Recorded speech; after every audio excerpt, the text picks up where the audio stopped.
Dok, ang ganda. Yes. Biglang smile. Ay, Dok! Ganda! Finally, natapos na. Yes. Dok. Ilang appointment din yan. Would you mind? Can you hold my phone first?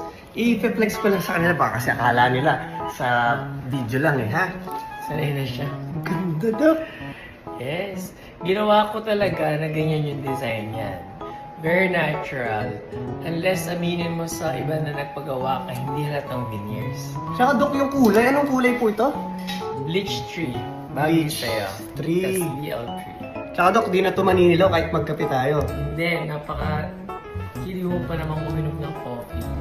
Yung veneers na ginamit ko that's the most expensive zirconia veneers. It's non-staining.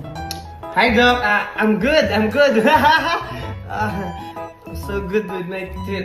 Hindi naman kailangan ganyan magsalita. Sorry, Doc. Excited kasi ako i-flex eh. Kasi, natural na natural yung pakiramdam niya, Doc. Parang, kasi gato rin yung sukat ng ngipin ko pero na-improve yung design. Thank you, Doc. Siya yung nag-design ng ngipin ko. Pakita natin ng biglang smile. You know? Yes. Thank you, Doc.